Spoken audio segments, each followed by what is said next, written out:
kept going back. I kept going back. I showed my loyalty and my trustworthy to this country. And I said to everybody, I said, the door will open. I remember you saying it. I remember you saying it. Let me ask you something. Does Kim understand English, Dennis? It's amazing. It's amazing. It's amazing. When I said those things, when I said those damn things, when I went back home, I got so many death threats. I got so many death threats. I was sitting there protecting everything. And I believed in North Korea. And when I went home, I couldn't even go home. I couldn't even go home. I had to hide out for 30 days. I couldn't even go home. But I kept my head up high, brother. I knew things were going to change. I knew it. I was the only one. I never had no one to hear me. I didn't know one had to see me.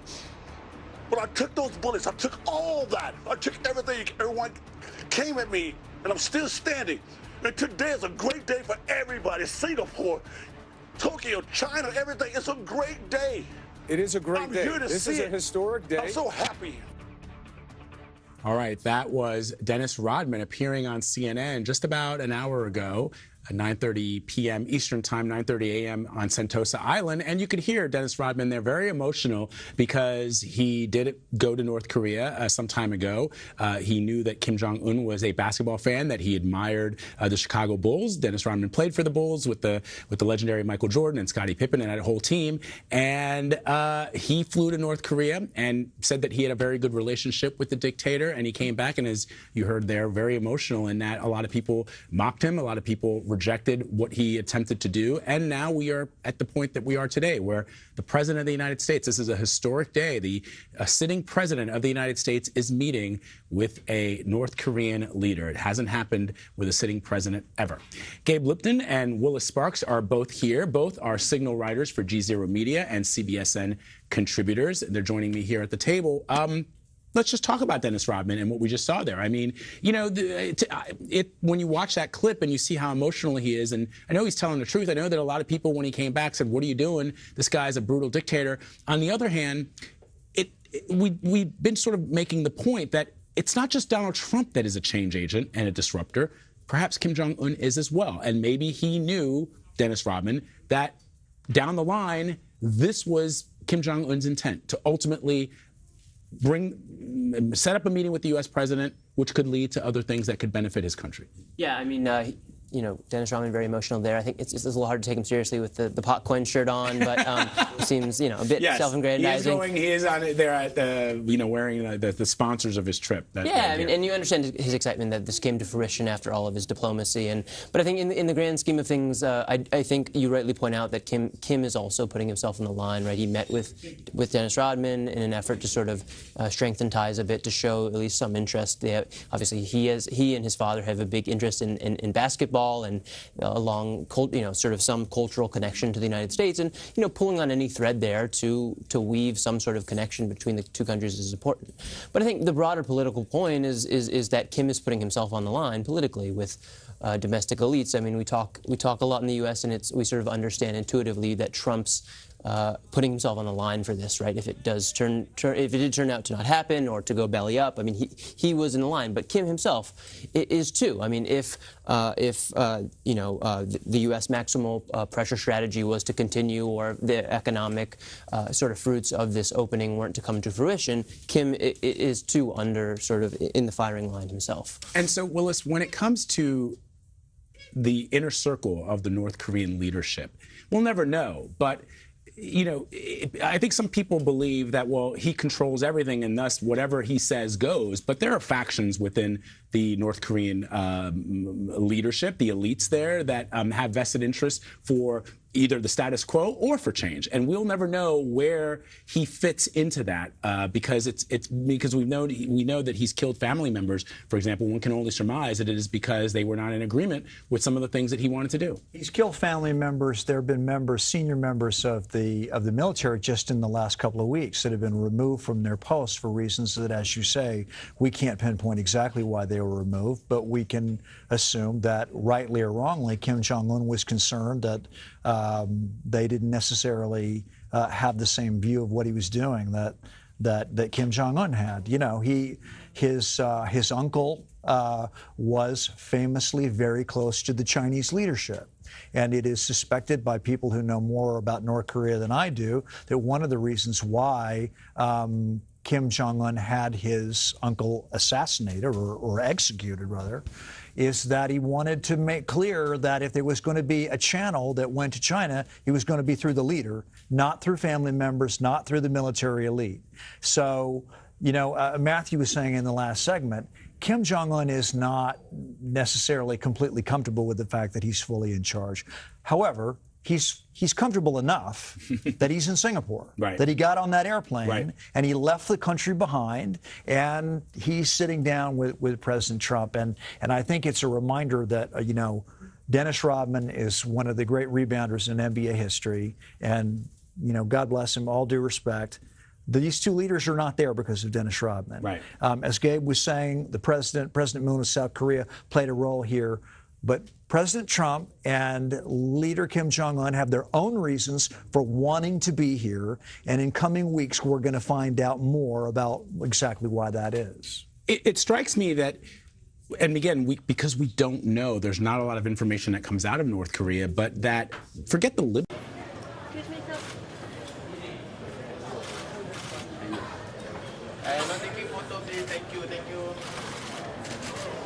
So taking photo, please.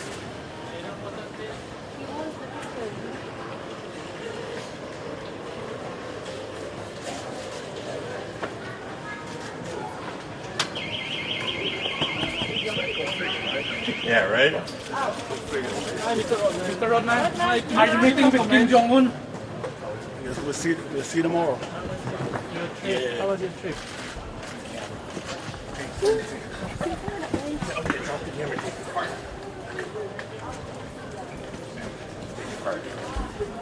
Excuse me. Yeah, what's that? We have one. Yeah.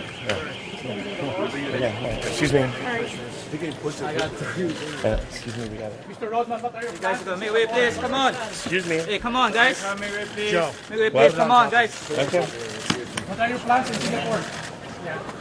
It's always a surprise, right? I'm here, right? I'll just take the one there. Just happen to be here. Guys, come on. Excuse me. Hey, come on. Hello. You see what's going on? Excuse me. Yeah, come on. To be well for everyone in the world, so that's why I'm here. Kim Jong-un. Are you meeting with Kim Jong-un? Mr. Rodman? Mr. Rodman, Would this meeting happen without you? What's that? What's that? Would this meeting would have happened without you? Are you part of it? I'm just happy to be a part of it because I think I deserve it. I think that I brought awareness to a lot of things around the world. And I think North Korea has gave a lot of people opportunity to do this conference now. And I hope it's a success. So where's the vehicle? Who wants to? We have the girl. She should be somewhere. She says down here. I'm Isabel, by the way. Nice to meet you. Yeah, we've been both way here to see you. Yeah. 5-6 years ago, huh? I know. Where it started. Yeah. It's back again. Yeah, do you think you should be interested? I think you guys have a little bit to do with it. All the creativity you guys are doing years ago with the documentary. Yeah. And I think that, luckily for you guys, I wouldn't probably be here. Yeah. All right, so How much of the reason that Trump and Kim Jong-un are meeting is things now and what you've done with all this possible diplomacy? well, it could have been a disaster, you know. Trump could have said something different. Kim could have said something different, but I think that it's fair to say that both of them want to see what this meeting is going to go. So it should go fairly well, but people just should not expect so much for the first time. So hopefully, like I said, the doors are opening. All right. Well, we're This is gonna, exciting for you, Mr. Rodman, to be here. Well, it's exciting to be a part of it. That's the main thing. Just excited to be a part of it. Mr. Rodman, any plans to meet Mr. Kim tomorrow? Well, you know, like I said, you know, everything's just up in the air right now. So I think he has bigger things to worry about than, you know, seeing me right now. I think he's going to go and try to make this conference something for a good gateway for everyone to come see what's going on in the world. So there's no plan for it? Like I said, every time I see him.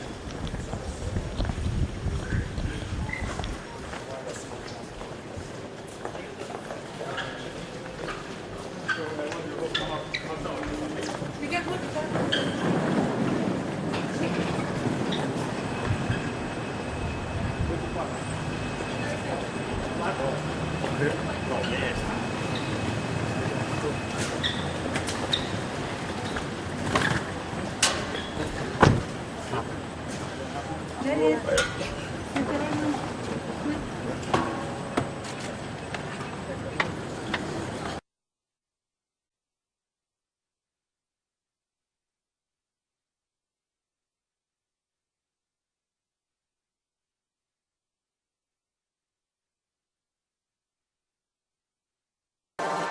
We received a letter from the DPRK Olympic Committee on an invitation to do this game. This isn't about Dennis.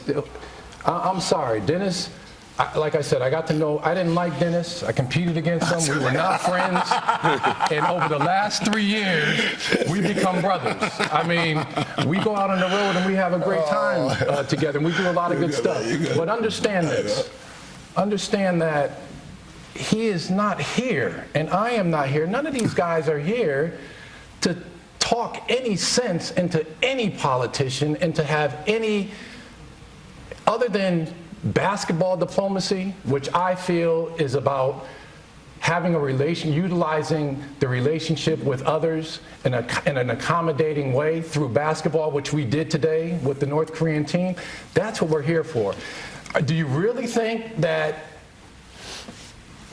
the leaders here are going to listen to what we have to say? And we're not here to do that. That's not what we're here to do. We're here specifically to put smiles on people's faces, everlasting memories in the minds of individuals, and hopefully with the good work that we do, we give to charity while we're here. And we're just going to be an example to how we are as Americans when it comes to the sport of basketball. So please don't continue to put politics into that. This is not what we're here for. I get it, Charles. I get it. I get why you're there. The problem is it's more complicated than basketball. It just is. It's more complicated than basketball, fellas. I'm sorry. You say it's more complicated than basketball. Basketball is not complicated to us, and that's what we do. We're not in here for complications. And again, we apologize for what has kind of the storm that has been created from our presence. We're not apologizing for doing what we do.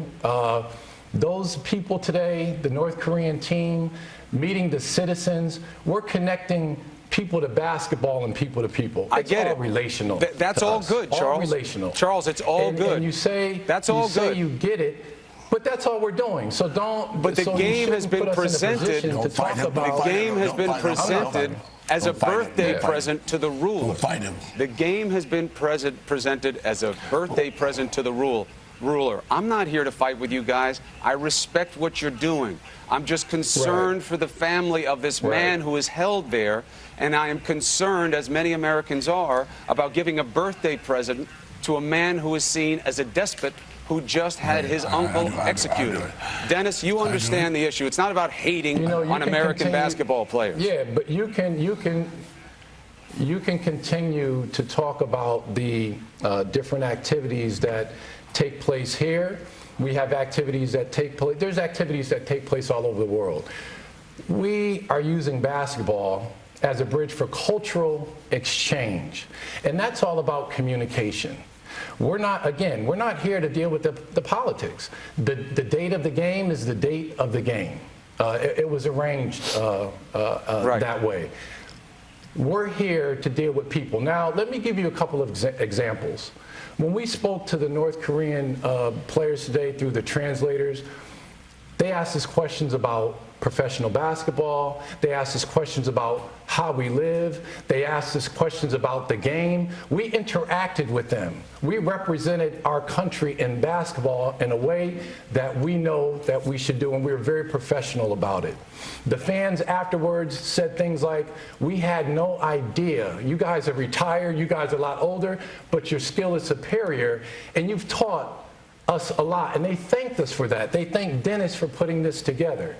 That's the joy that we get out of this. And that's where we're going to sit, and that's where we're going to stay, and that's what we're going to do. And I wish you good luck and effectiveness. I wish you good luck and effectiveness in influencing the people there. I hope it's a good cultural exchange. Dennis, let me end on this. You do have a relationship with this man. You've said it many times. We've seen it demonstrated for whatever reason. Are you going to take an opportunity, if you get it, to speak up for the family of Kenneth Bay and to say, let us know why this man is being held, that this is wrong, that he is sick? If you can help, Dennis, will you take the opportunity? Well, says, the one thing about politics, Kenneth Bay did one thing. If you understand, I got it. If you understand what Kenneth Bay did, do you understand what he did? What did he do? You tell me. Country. You tell me. What did he do? And no. You tell me. You tell me. Why is he held captive? They haven't released any charges. They haven't released. They haven't released any reason. Let me do this. I would love to speak on this. Go ahead. You know, you got 10 guys here. 10 guys here that have left their families, left their damn families to help this country as a sports venture. Got 10 guys, all these guys here. Do anyone understand that? We do, and we appreciate that, and we wish them well with cultural exchange. No. I'm just saying, no, I don't give a I don't give a rat's ass what the hell you think. I'm saying to you, look at these guys here. Look at them. Yeah, but Dennis, don't put it on them. Don't use them as an excuse for the behavior that you're putting on yourself. They came here. You just basically were saying that Kenneth Bay did something wrong. We don't even know what the charges are. Don't use these guys as a shield for you, Dennis. Listen. Ain't no shield. I got it. Let me do this. Really, I'm gonna tell you one thing. People around the world, I'm gonna do one thing. You guy behind the mic right now, we are the guys here doing one thing. We have to go back to America and take the abuse. Do you have to take the abuse? Well, we're gonna take it. Do you, sir? Let me know. Are you gonna take that abuse? We're gonna get it. But guess what, though? One day,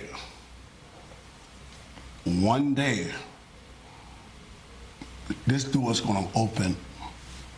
Because these 10 guys here, all of us, Christy, Finn, Dennis, Charles, all these guys, everybody here, we could just open the door just a little bit for people to come here and do one thing. And Dennis makes a great point. There are other Americans here on this trip. You have to understand that we're not alone. We're in passage with about 50 people. There are other Americans that have been to Korea, in and out of Korea. They're here on a tour. They're here with us. We interacted with them as well. The key is you can bait Dennis or any of us into Charles, that's not my intention. That's not my intention. But that's not, Charles. It's not my intention. It really isn't. It really isn't. But let me finish, please. If that's not your intention, we've said numerous times that we're not here for any political aspects. We're not here to talk politics. So outside of that, any questions that come back through that is baiting to get us into politics. Charles, and that's not what we're here for. Charles, every man sitting here understands that. Charles, I understand it as well. I wish you good luck with the cultural exchange, but you know the issues that are at play. Good luck with the game. I hope it has the results that you want it to, and I wish you a safe trip home. Thank you for joining us this morning.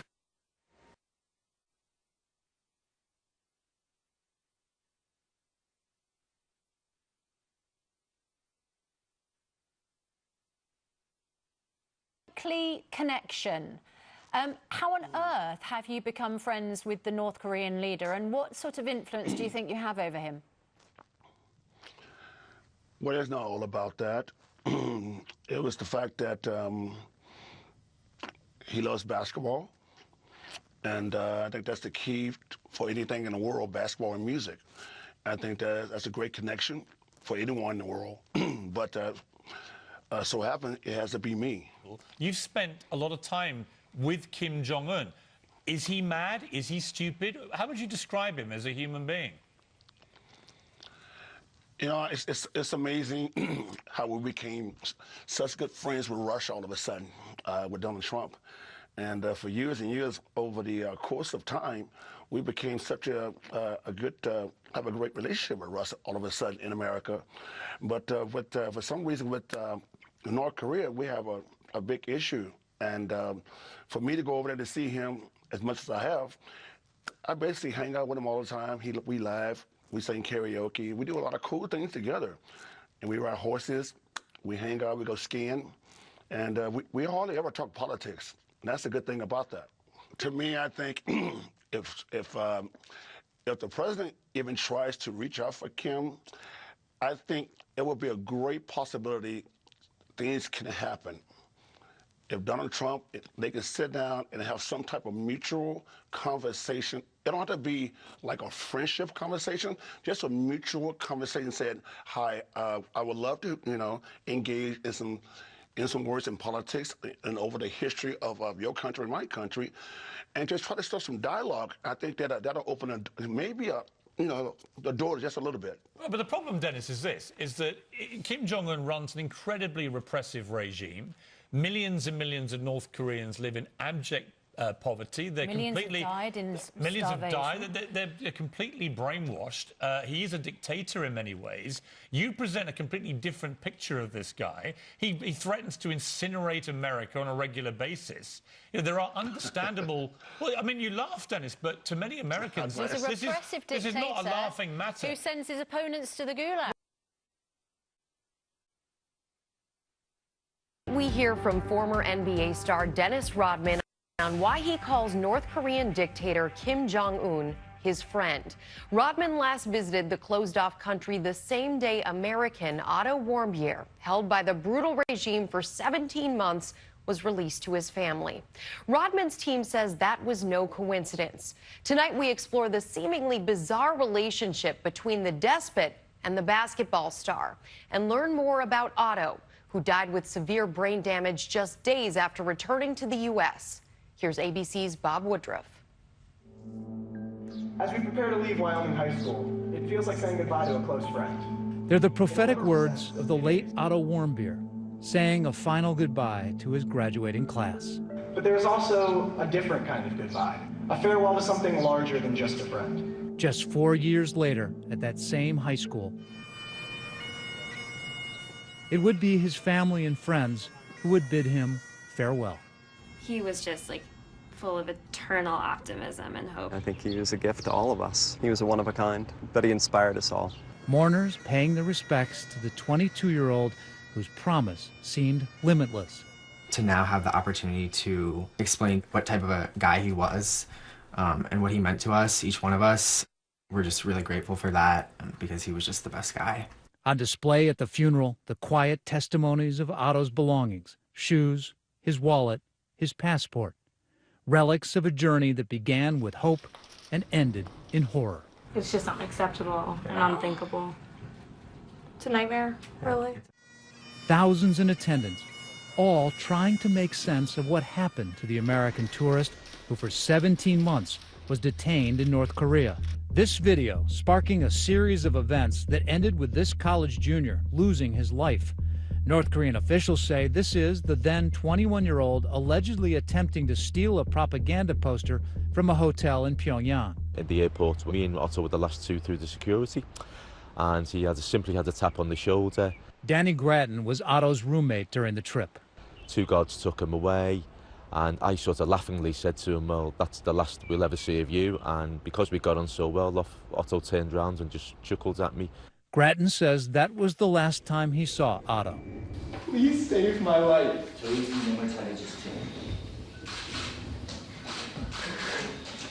think of my family. What followed was Otto's tearful so-called confession and a sentence to 15 years of hard labor, a 17-month saga that would eventually bring him back to U.S. soil. North Korea claims Otto had fallen into a coma, but American doctors say it was unresponsive wakefulness. Otto suffering from extensive loss of brain tissue, unable to walk, talk, or respond to verbal commands. And I'm able to talk to you on Otto's behalf, and I'm able to wear the jacket that he wore when he gave his confession. On Monday night, Otto passed away, his family alleging he endured torture that led to his death. But today, North Korean officials denying that they cruelly treated or tortured Otto, stating, "We provided him with medical treatment and care with all sincerity of a humanitarian basis until his return to the U.S." The mystery behind his death adding to the already tense situation between the United States and North Korea. Negotiations to free American prisoners have mostly been kept under wraps, leaving a selective few with rare access into the Kim Jong-un regime. Individuals like former NBA player Dennis Rodman, who has become the United States' most visible unofficial diplomatic presence. Just try to open the door. Just open the door, that's it. Last week, Rodman made his 5th visit to North Korea. The same day he arrived, Otto was released. I didn't know that I was the one supposed to go over there and get him out. Rodman and his agent, Chris Volo, who accompanied the former NBA player on his trip, sat down with ABC's Michael Strahan for the first interview since their return. Otto Warmbier was released the same day that you went to North Korea. Give all the prayer and love to his family, you know, but I didn't know he was sick. But he wasn't sick. When he went there, he was fine. A year later, the same day you go over, he's released in a coma, and he passes away less than a week later. But this is in a place that you said this guy who runs this place is your friend. How can that happen and you still have these feelings and a sentiment? Well, you know, you see me saying, oh my God, this guy's my friend. Guess what? I'm gonna die for this guy. No, it's not like that. I don't look at the political side about him. Do you think being there had anything to do with that? I know being there had something to do with it, because when I was organizing the trip, and I meet with the delegates here, I addressed Otto Warmbier, and I said to them, we would need some type of good faith if we're ever going to do some type of future sports relation. I asked 3 times. Before you went? Before we went. I asked on behalf of Dennis for his release. They said they understood. That was all that was said in that meeting. The same day that you go in, he's released. Do you look at that and think, maybe we're being used here? Maybe we're a distraction from that? You know, I have, but there's no doubt in my mind that these trips and me asking on his behalf had a lot to do with it. Otto's father said Dennis Rodman had nothing to do with Otto. It's a diversion. You know, they just released Otto. It's a diversion. We wanted to meet with him when we came back, you know, but we were told that, you know, it just couldn't happen. Have you talked to anybody there and said, what happened with this kid? No, we haven't heard anything. But it's just mysterious, Dennis. A 21-year-old healthy kid, all of a sudden he's in a coma. That's not normal. Something apparently happened. No one wants to say what happened, but something happened. Well, like I said, I'm not into all that. Like I said, I was just so happy to see the kid released. Later that day, that's when we found out he was ill. No one knew that. I was just so happy to say, oh, he got released. I said, yes, we jumped up and down. All right, man, all right. Some good things came out of this trip. Okay, great. So with 3 more Americans being held over there, are you going to lobby for their release as well? If we could get more trips going over there, I think anything is possible. It's possible. You know? Why did both of you do something that is so controversial? I'm like a, controversial person. I love it. You know, controversy makes bad, negative, and good publicity for everybody in the world. People today would do anything on TV just to be on TV. Is that part of your motivation, to be on TV, or? No, play this. I don't need to be on TV. I'm too damn famous for this. I'm not trying to sound cocky. I'm saying, my God, what am I getting out of this? I'm going over there out of my kindness of my heart just to try to help. And next thing you know, I come back, wow, what'd I do that's so bad? I'm not here to sit there and say, okay, I gotta be, I got.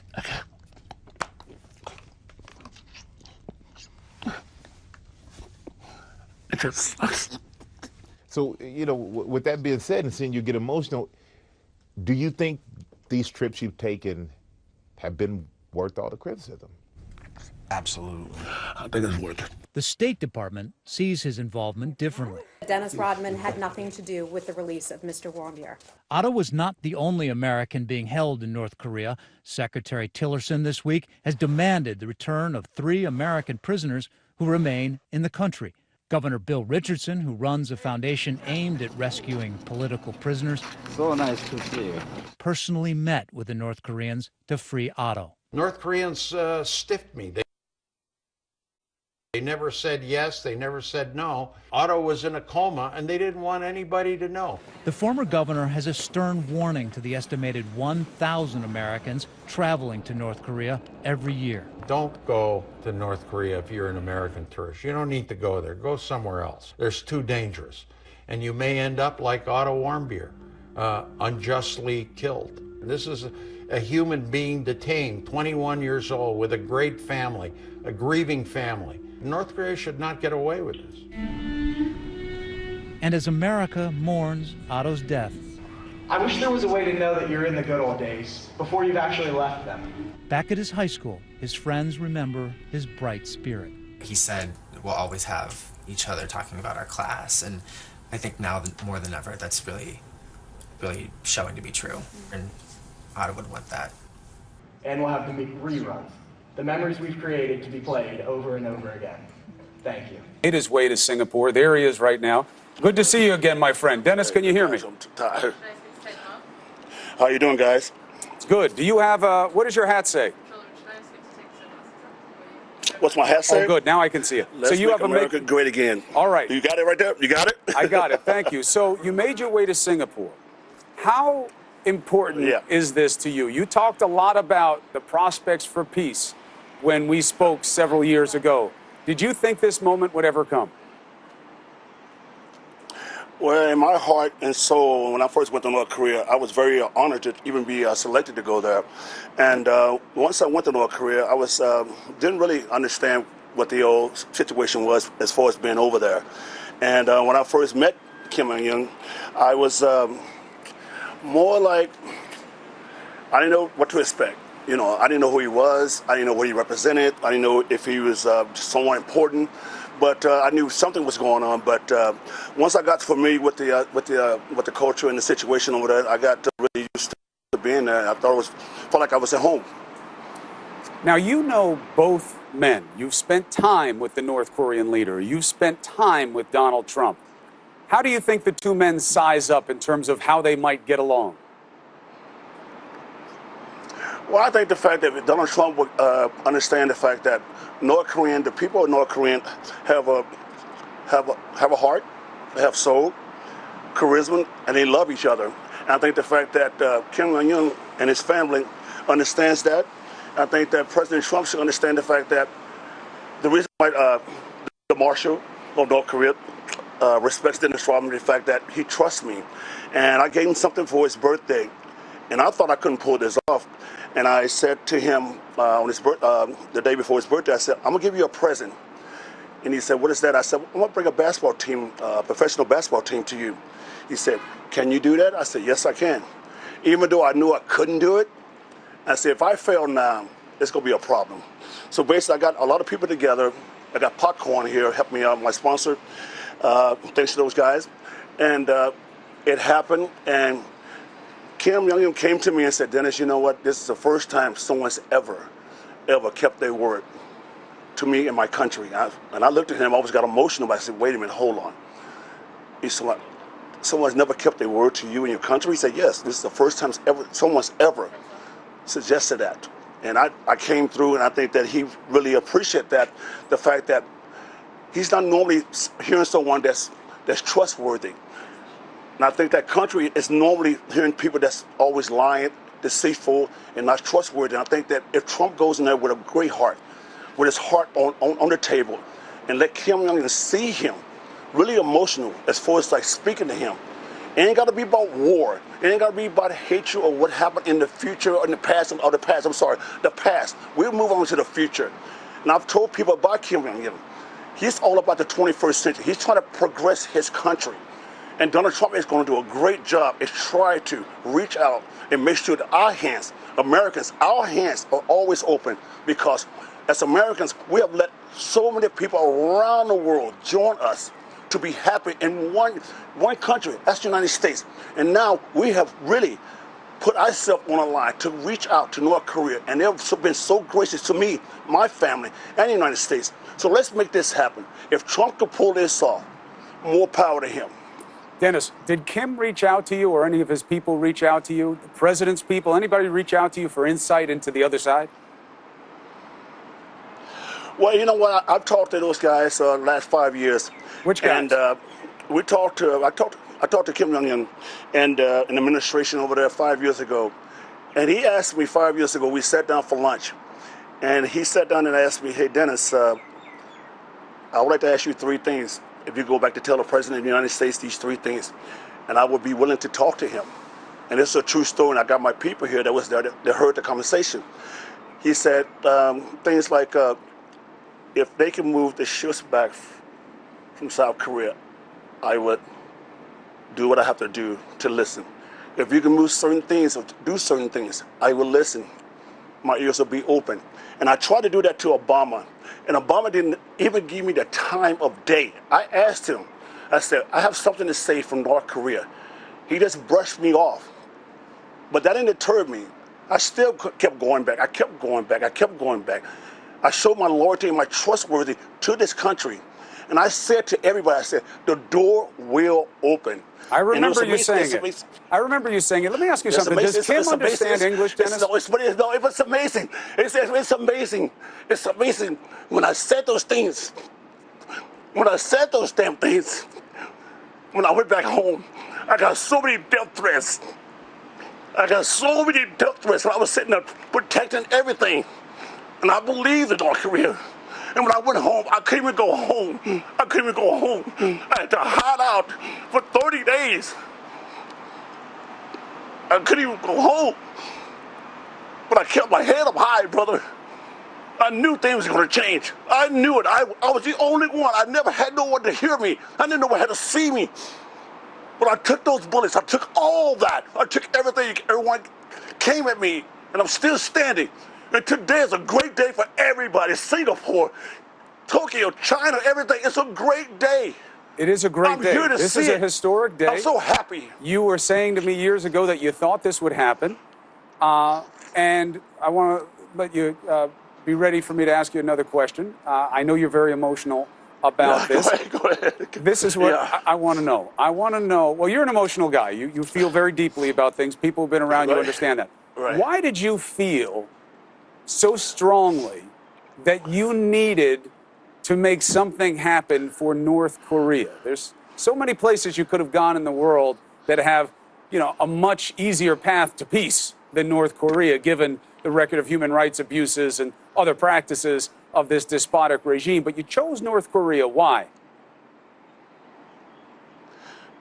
Well, you know, I feel like, like I said, I was very naive when I went over there. I didn't understand and expect all the things I was getting when I went over there. They said, do you realize what you was doing, Dennis, when you went over there? I said, no.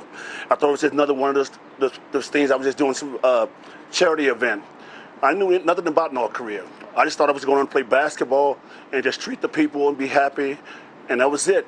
But it turned out to be so much more bigger than what I thought. And I felt the fact that, you know, just listen to the people, seeing the kids, seeing the people there, and just meeting the regime, Kim Jong-un, and the whole marshals and everybody. I just felt like I just fell in love with the country from day one. And I felt like that, I guess I owe it to myself, you know, and the people around the world. You know what? I'm not in here. I'm not in this for no money. I never started it for no money. This is not about Dennis Rodman being the greatest person in the world to lead these two people together. It has nothing to do with that. I just wanted to see it get done so we all can live good together. Well, here's the first day. No more hatred. Here's the first day. Let's see where it goes. Let me ask you something. You talk about speaking with Kim Jong-un. Does he understand or speak English? The one thing about him, I always said about him, he's more like a big kid, even though he's small. He's more like a big kid, but he loves to have a good time. And I was saying last night or this morning that he was going around taking selfies and stuff like that. And I was saying that this guy wants to be around the world. He wants to come to America. He wants to enjoy his life. He wants his people to enjoy his life. But I think that the fact that he doesn't have the tools, and maybe the politics of this whole meeting is just going to happen. I think this is going to change a lot. And I hope the fact that President Trump can understand, knowing that Kim is trying to reach out and trying to get into the 21st century. That's the big question. I want to ask you about that in a second, but let me just get an answer to this. Do you think he speaks or understands English? Well, I think he understands bits and pieces. If you talk about basketball, Yes, he understands that. So you think it's about what he wants to talk about? Do you think he's studied English? I can say one thing. I think people know that Kim Jong-un is not a dumb man. I think he's understanding from his grandfather and his father. I think that he's trying to protect his people. He's trying to protect his honor and his and everything that has to do with his country. But like I say, that's respect. That's respect. Nothing's going to happen overnight. It's going to take time. 100%. 100%. If Kim Jong-un and Donald Trump understand that, if they understand the fact that if we just sit there and have a smooth, a comfortable relationship, smile, laugh, joke a little bit, okay, great. It ain't got to be war. It's got to be something that everyone can be comfortable about. Right. And I know this meeting is going to be a great meeting. Well, that's the hope, Dennis. We'll see where it goes. It had a good start. They did the handshake. There was good body language. They said the right things. You know, it's all perfunctory at this part. It's the opening ceremony, and we'll see what happens when we start getting reports about the actual policy negotiations. But you talk about the Kim Jong-un side and North Korea side. Did you hear from the White House at all today? Well, yes, I did. But and the good thing about it, yes, Donald Trump reached out. He called his secretary, and she called me and said, Dennis, Donald Trump is so proud of you. He thanks you a lot. And that means a lot. You know, because after all these years, the fact that I somewhat had something to do with this North Korean situation, but I don't want to take any credit where credit's due. I think we all need to take credit. And I'm just here. I'm just so thankful to be here. I'm glad the fact that this is happening. The world saw it. I saw it. My kids saw it.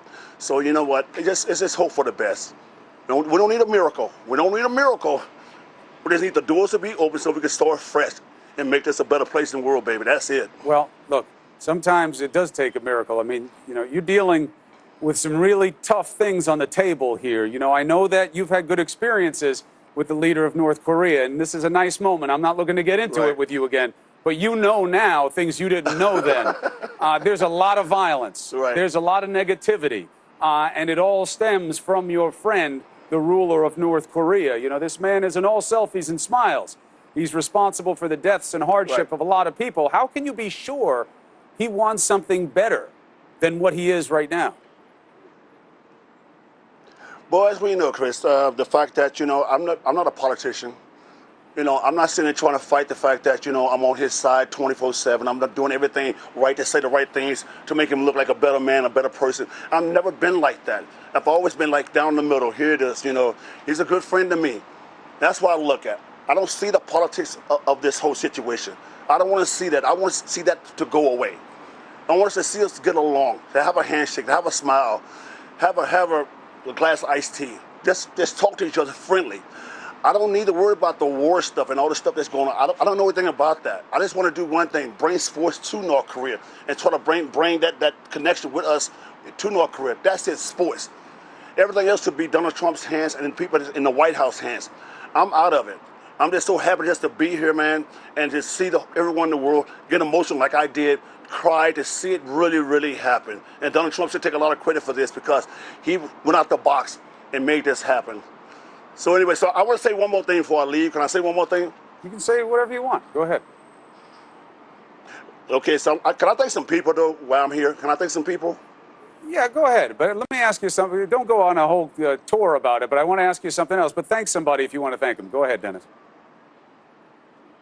All right, so, you know, I just say thank, you know, all the good people that's really stood by me, Darren Prince, you know, Vo, all the guys that went with me in North Korea. You know, I'm thinking Chuck Daly, I'm thinking Phil Jackson, I'm thinking Jeannie Buss, I'm thinking, you know, Pete Giannopoulos, I'm thinking Eddie Vedder, the Pro Jam, everybody that supported me through all these things. So, you know, I think my kids, they still with me after all these years, all the things I've done up and down, they still with me. You know, I just want to thank everybody, man. And plus, you know what, I'm thinking these guys at Popcorn that supported me through this whole venture. I got you. We see the shirt there. You got a good outfit. You got Trump on the top. You got Popcorn on the bottom. Let me ask you one more thing. You think there's any chance that you might have a role in this process? Has anybody reached out to you or given you reason to believe that whether it's the North Koreans or it's the Americans, that they may reach out to you as some type of resource here, something that is part of this mix going forward? Well, you know what? Like I said, that's not my job. I wish that the fact that people would quit putting me in that title role, the fact that I should be involved with this whole politics stuff. I just want to be involved with the sports aspect. And if they can use me in that direction, maybe I can have some type of common sense to shine some light on what's really going on in North Korea. If Trump want to come ask me about certain things, he'll probably figure it out today, and I hope he does. But if he want to ask me one-on-one, I'm willing to do it. So, like I said, I know a lot of things, but like I said, this is Trump and Kim Jong-un's day. This is the world's day. It's not my day. I just came here because I wanted to see face-to-face in my own eyes. So thank you guys for having me on in the world. Thank you guys. I'm going to do more important things down the road. Please. Well, Dennis. Step behind me. Be behind me. Dennis, it is good to see you. I'm glad you are well. I know that you're on your own journey. Stay healthy. Stay happy. And please let us know what you find out about this process. It's good to see you. Dennis Rodman in Singapore. Thank you. All right. Thank you, brother. All right. All right, brother. Jim Clapper, we're looking at the moments earlier. It is bizarre, to say the least. But here I am next to the Director of National Intelligence, former director for the government. And Dennis Rodman, also known as the Worm for how he played basketball, he is our best resource at this point right now for understanding the minds of the two men, especially Kim Jong-un. I agree, Chris, and I tell you, as weird as that is, as weird as it to is, say, and they made a movie about that. This whole thing, this is still weird. This whole thing is unconventional, and believe me, I saw Dennis Rodman I'd never seen before in the course of that interview, and you drew that out of him. There's a lot more depth there than I think meets the eye, and he does understand Kim Jong-un, and all of the rest of us pundits who are kind of amateurs and haven't had that direct contact like he has. 옥색에 들어진 선근조선 병진이 조국에서만 창조될 수 있는 역사의 기적입니다.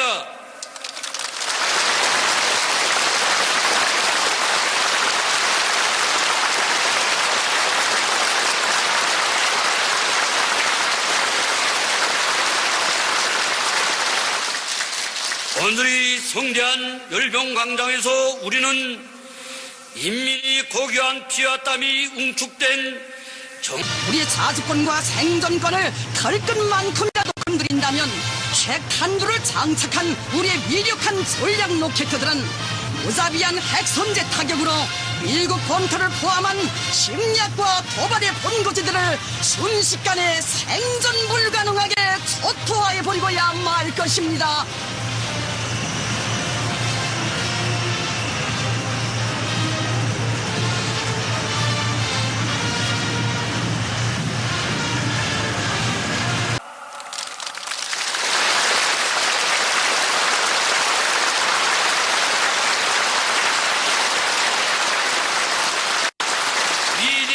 김일성 김절주의 만세!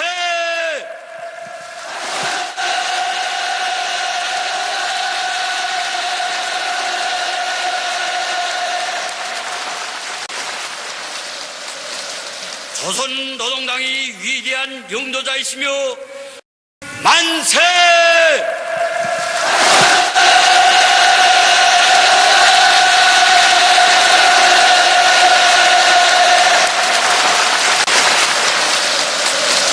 조선 노동당이 위대한 영도자이시며